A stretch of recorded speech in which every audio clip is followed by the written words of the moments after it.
So we're on letter G, or number G, whatever. So this is example 7G. We have to solve, that's what the instructions said, we got to solve this logarithmic equation. And remember, I told you the first step is to isolate the log. Well, we have two logs on the left and a number on the right. So separating the logs is not going to work. If there were a 0 on the right-hand side, maybe I'd bring one of the logs across, and I'd have log equals log, and then I can exponentiate both sides. But with a 1 over there, I'm not going to do that. So I have to condense the logs on the left. And the first thing we look at when we condense the logs is the leading coefficient, which are both 1s. That's fine. But I can't pull one log out because the log's bases are not the same. So this is what we ran into on part F on Friday. I need to make the bases the same. And I have three options, right? I can either make both of the bases 0.1, or I can make both of the bases base 10, or I can choose another base like E. I would probably do the same thing we did on part F and choose log base 10. Remember, this one is log base 10. If you want to write it there, there's no harm in that. Why would we want to use base 10? Because what do you know about 0.1? It's a fraction, but it's also a power of what number? It's a power of 10, because what's the correct way to read 0.1? Yeah, 1/10. 1/10. So I'm going to use the change of base formula. Now I'm going to do it off to the side again so I don't have to rewrite everything. So here's my workbench right here, my WB. I'm going to do log base 10 of x minus 2 over log base 10. I'm going to go ahead and write the base 10 of 1/10, which I'm going to write like that. Okay, now I can write that as log of base 10. I'll write it of x minus 2 all over log base 10 of 10 to the negative first. So what does the denominator become? The denominator becomes negative 1. So that becomes log base 10 of x minus 2 divided by negative 1. And of course, dividing by negative 1 is the same thing as doing what with negative 1? Multiplying by negative 1. So I could bring that negative 1 out front and turn it into log base 10 of x minus 2. So all of that work right there just to get it to something that's really nice in terms of base 10. So now I'll bring that back into my project over here. And the next line I'll write negative log base 10 of x minus 2 plus log base 10 of x equals 1. I don't care if you write the base there. The common base doesn't need it, but there's no harm in writing it. Okay, now I have logs, base 10, and I have the coefficients either 1 or negative 1. So now we're ready to go ahead and condense it. I'll pull one log base 10 up front. And remember, if you have at least one negative term, and I do, don't I? You're going to have a denominator, so build the shelf. The denominator's argument goes in the bottom, so that's where x minus 2 goes. And then the numerator's argument goes in the numerator, or the positive term's argument goes in the numerator, and that equals 1. All right, now I've isolated the log. I have log of something equals a number. So I can either do the around the world thing, 10 to the first equals the argument, or I can exponentiate both sides, 10 to the log base 10 of blob, 10 to the first, which I like. And of course, what happens on the left? What's 10 to the log base 10 of blob? Blob, so I get x over x minus 2 equals 10 to the first, which is 10. And now we're back in an Algebra 2 class. How do I solve this? Multiply both sides by x minus 2. So I get x equals 10 times the quantity x minus 2. Now, you might at this point want to divide by 10. Like if I had a 20 on the left-hand side, I would divide by 10. If I had 100 on the left-hand side, I would divide by 10. But I really just have a 1x, and I don't want a fraction of a 1/10. So rather than divide through by 10, I'll just distribute. So you get x equals 10x minus 20. And now I collect like terms, so I'll bring the 10x across. And I get negative 9x equals negative 20. So x equals positive 29. Now, just because I get a solution, does that mean it has to work? We have to plug it in to see. Now, 29ths as a decimal is approximately what? 2 point something? Yeah, it's approximately 2 point something. The best way to see if it works is just to actually plug it back in up in the original equation, right? If I plug in a 2 point something, I'm looking for a positive argument. What's 2 point something minus 2? point something. Point something. Positive point something, more importantly. That's okay, right? It like barely makes it, but it makes it. And if I plug it into the second one, of course it's positive, so it works over there. So it works in all of the log arguments. So is it a viable solution? Yes. Yeah, it works. It works. So do we have to box it or can we just leave it on the bottom line? Both, either one. You can leave it at the bottom and that's your answer, or you could box it or circle it, whatever you want to do. I tend not to box them anymore. Early in my career, I boxed everything. Yeah, I was proud of it. Yeah, people called my nickname was the mover because I was putting everything into boxes, right? That was my nickname, the mover. Hey, who do you have for Algebra 2 this year? I got the mover. Oh, you mean Mr. Corbett? Yeah, the mover. Right? I don't put as many things in boxes anymore. I just made that up for the joke. That wasn't called the mover. Yeah, that wasn't even a good joke, but y'all tolerated it like pros. Any questions on part G? All right, cool. Let's look at letter H. Log base 2 of something equals 4 plus log base 4 of something. We need to isolate the logs. Are the log bases the same? Nope. Now, I can't really do much on the right-hand side. I can't condense anything because I have a number plus a log. So if I'm going to condense it down to a single log, I better get the logs together on the same side. So our first step is to subtract, bring this guy over. So we get log base 2 of 3x plus 3 minus log base 4 of x equals 4.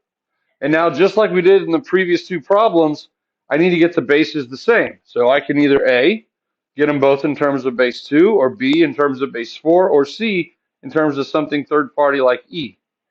What would be the easiest?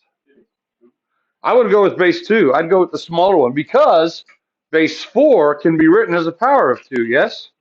Yeah, so let's do that off to the side. I'm going to come off to the side over here on my workbench, and I'm going to take log base 4 of x, and I'm going to write it as in terms of log base 2. So that becomes log base 2 of x over log base 2 of 4.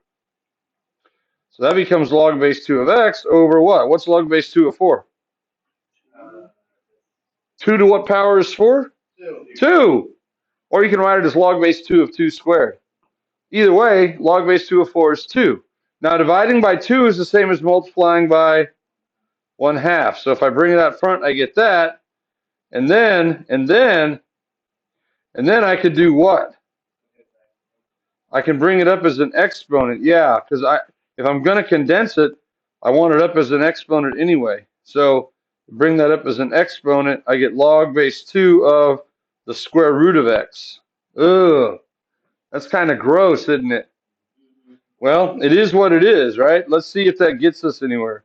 I get log base 2 of 3x plus 3 minus log base 2 of, I'm going to write it as x to the 1/2 here. I didn't like it in square root of x form. It looks a little better, right? The radical's not there. So now they're all log base 2. That looks good. Now what would I do? Condense it. Good. So I'll pull one log base 2 up front. Do I have at least one negative term? Yep. So I'm going to have a denominator. The 3x plus 3 gets multiplied in the top, and the x to the 1/2 gets multiplied in the bottom, and that equals 4. Exponentiate now. So 2 to the log base 2, 2 to the 4th. So I get 3x plus 3 all over x to the 1/2 power equals 2 to the 4th, which is 16. Okay, that's 16. There you go. You can sit it anywhere you'd like. No. Yeah. Just use. You got a calculator? Yeah. Just don't use your notes. Okay, close notes. So I got 3x plus 3 over x to the 1/2 equals 16. What do I do from here? What did I do on the previous problem when I had a quotient of x's? You can multiply both sides by x to the 1/2 power. Yeah. So we get 3x plus 3 equals 16x to the 1/2 power. How are we going to solve that one?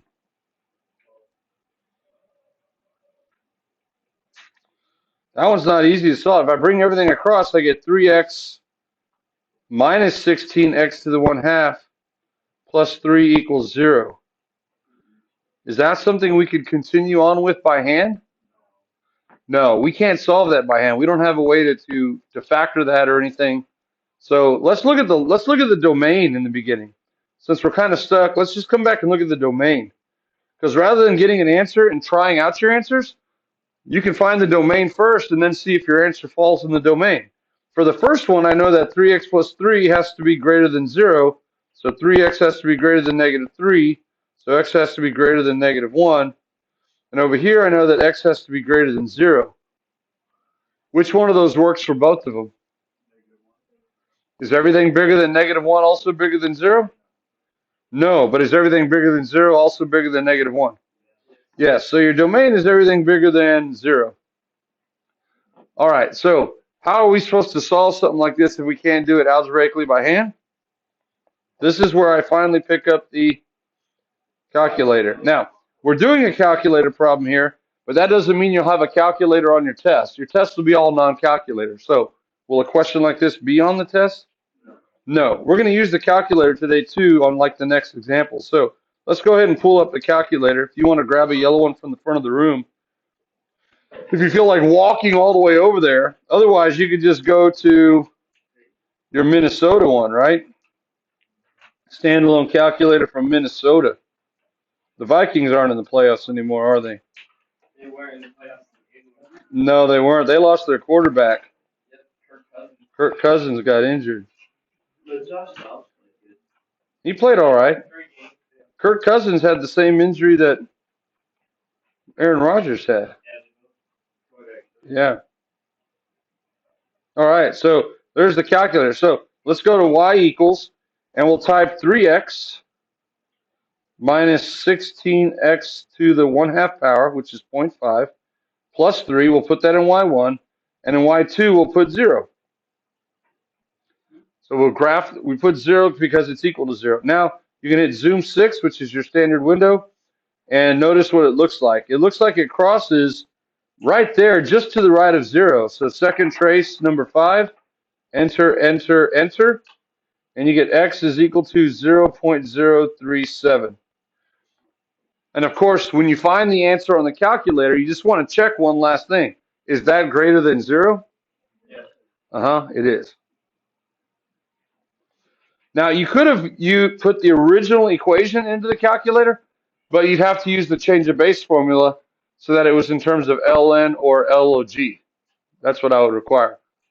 There is a sneaky way to get logs of any base on your calculator, but I don't even want to show you that because I want you to be familiar with the change of base formula. Okay. So sometimes we get as far as we can, and that's about as far as we can get. Now, let's see if it actually works. No, let's try it out. Watch this. I want to show you another thing. We could actually store this as a. This is good. This is good practice. So right now it's stored it as x. So if you go to the home screen, hit second mode, and you hit x enter, it stores that value that it finds on the graphing screen. It stores it as x. Let's store it as a. So hit stow, which is to the left of 1, and then hit alpha a and hit enter. Once you call it a on your calculator, you call it a on your paper. The reason we want to store it as a when it's already stored as x is because sometimes we go back to the graphing screen and we're messing around again, and it'll always overwrite what x is. So if you find another x value, it's gone. So now it's stored as a. It's never going to be overwritten unless we reset our calculator or store something else in a manually. Now let's see if it works. To see if it works, I'm going to have to use the change of base formula here. So let's try this. Hit alpha x, and we'll do the natural log of 3 alpha a plus 3 all over the natural log of 2. Right? That's the change of base formula on the left-hand side. Would you agree? Natural log of the argument over natural log of 2. And that is with a. It stores it as a. So let's see what that equals. It equals 1.638. And then we'll verify on this side. What's 4 plus alpha x, the natural log of a, alpha a, divided by the natural log of 4. So using the change of base formula on the right-hand side for the log. It should be 1.638, yeah? It is. They're the same. Pretty nifty. So do we know it works? Yeah, we know it works, right? So calculators are very, very useful. And again, you could have, if you knew it was a calculator question, you could have typed in the original function in y1 on the left side, and then the original function in y2 on the right-hand side, just using x instead of a, like we typed it in here, and found the point of intersection. But that kind of prevents us or robs us, if you will, of all of the algebraic manipulation, which is good practice. And you only pick up a calculator when you realize that you can't go any further by hand. Okay, up until that point, you are the calculator, right? All right, let's try something like this. Let's try something like this. First of all, we got log plus log equals 4. Are the bases the same again finally?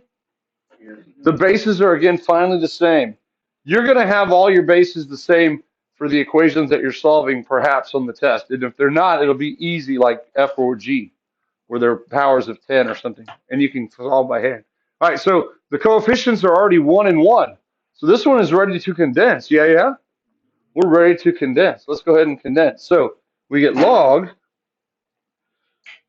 Why would an easy one like this be kind of just thrown in here after we worked some complicated ones? This one looks easy, doesn't it?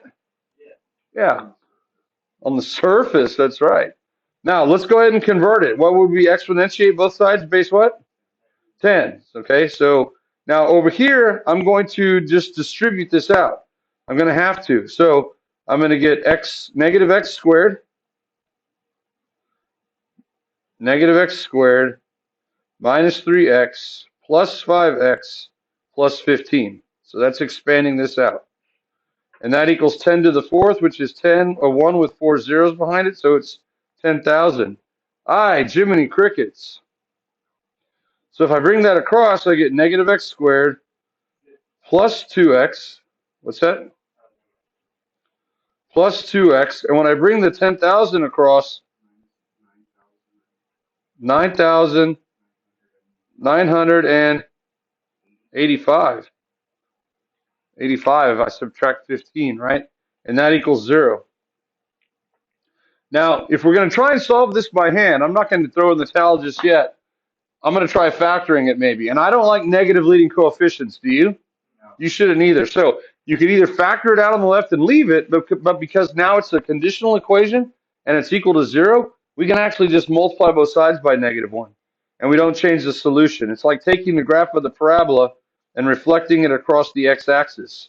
It doesn't change the x-intercepts. It just makes it a little bit easier to solve. Now, using your brain, your noggin on a Monday, wet, soggy Monday morning, are there any factors of 9,985 that you know of that add up to -2? It's like, yeah, I can't find them. I don't know what they are. But I'm going to take a number and square it, and then subtract 2 from that number, and add a big number to it, and I want it to be 0. So this is where we pick up the calculator. This is where we pick up the calculator. So we go to y equals. Let's flush out what was in y1, and we'll type in x squared minus 2x plus 9,985. And we'll hit zoom 6. That's a good place to start. Do you see an x-intercept? Nope. Hey, let's see why we don't see an x-intercept. What do we know about this parabola? What's the y-intercept of this parabola? The y-intercept is 9,985. My standard viewing window, zoom 6, only goes from -10 to 10. Haha, that's kind of funny. So let's go ahead. Let's just zoom out. This is an easy way. Hit zoom and just go number 2. Zoom out. It's like we're lifting up into space. And then do it again. I'm zooming in. That's why it's looking bad. Yeah, I'm zooming in. We don't want to do that. Let me zoom out. Zoom number 3. There we go. And you can just keep hitting enter, enter, enter. You know what? I don't see it anymore because it's gotten so narrow I don't see it. So let's go back to zoom 6. Let's hit trace and type in a 0. It says it's 9,985. Let's leave the width alone. Don't change your x min x max. When you zoom out, it was getting narrower as it was going out, and I couldn't see it because the width was too small. Let's go from -10 to, let's just try 10,000.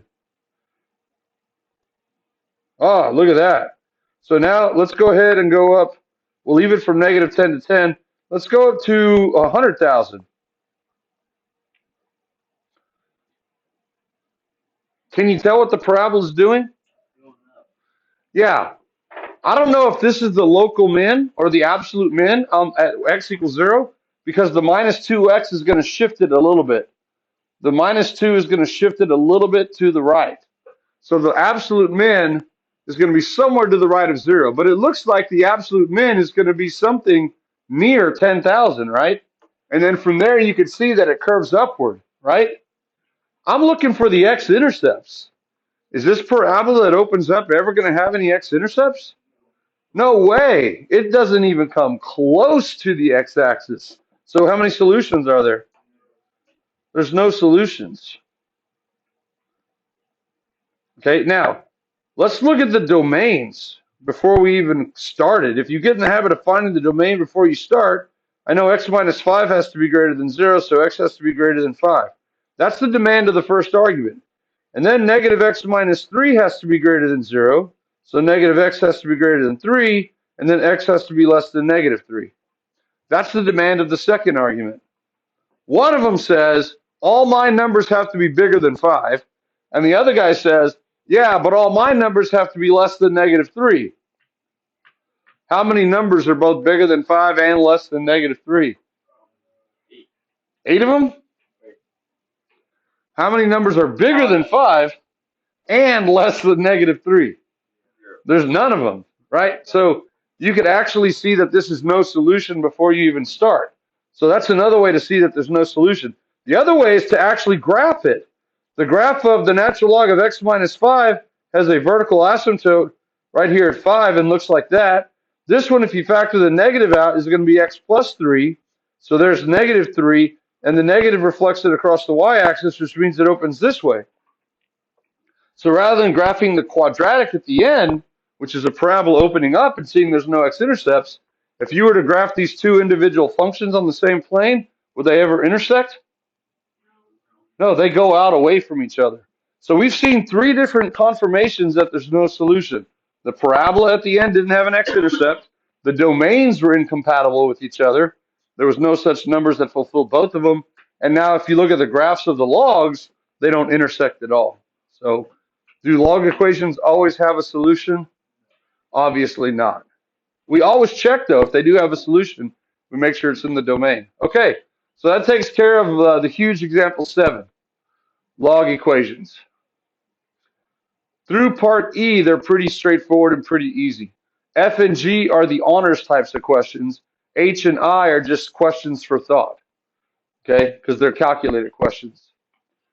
All right, speaking of a calculator, let's look if we can solve some inequalities that involve exponentials and or logs.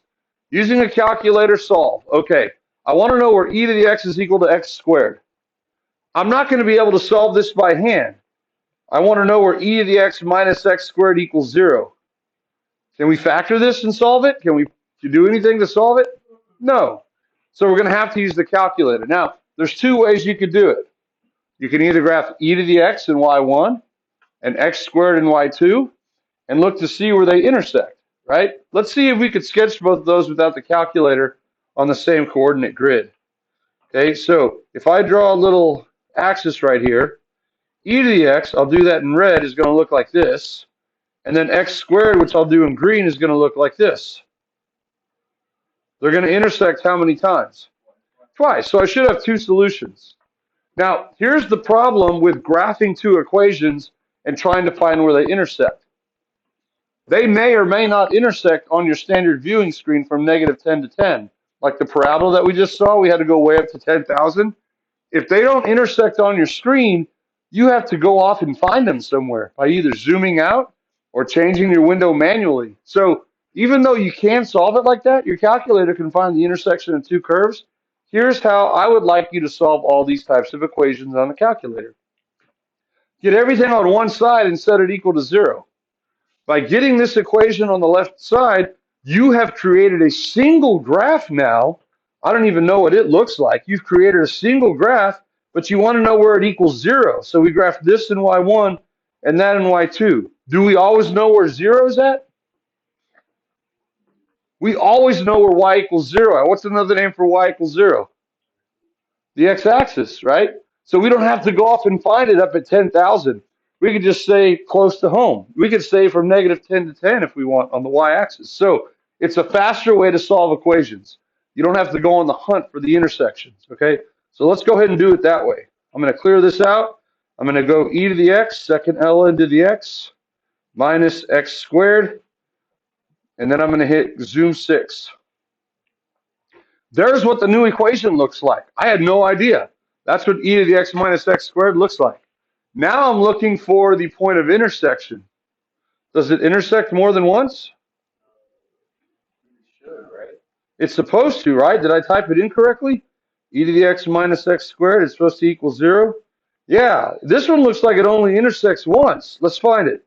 Second trace, number 5. Enter, enter, enter. We get x equals 0, negative 0, sorry. Negative 0.703. Now, because we thought about it in advance, we were expecting 2 solutions. Where would the other one be? I don't know. Let's try zooming out. Zoom 3. Zoom out. Does it look like it's ever going to turn around and cross again? No. Okay, so what's the problem then? We actually are missing something. So let's investigate further. Here's where a calculator is useful. We found one of the solutions. Let's go ahead and turn off y1. I don't want to graph their difference anymore. I want to actually graph both of them now. So I'm going to y4 and I'll type in e to the x, which is in pink, and I'll go to y5 and I'll graph x squared, which will be in green. Now I can hit zoom 6. Oh. See, my casual graph had the x squared being steeper than e to the x in the very beginning. What actually happens though? E to the x is exponential. Doesn't it grow faster than x squared, which is a polynomial? All exponentials grow faster than polynomials. I just suspected that e to the x didn't start getting really, really steep until after it already intersected for a second time. But we can see clearly here that they intersect to the left of 0, but after e to the x crosses 1, it takes off like a bandicoot, right? And it never intersects the green one ever again. It's like, see ya, wouldn't want to be ya, wheels spinning, peeling out, smoke everywhere. It takes off, huh? Hydroplaning. So there is only one solution. There is only one solution. So let's come back and adjust our graph of e to the x. E to the x is actually going to come in like this and then be like, see ya, wouldn't want to be ya. All right. So anyway, these do intersect on your nice standard viewing screen. But in general, when all we're doing is solving, get it on one side, set it equal to 0. All right. Any questions on that one?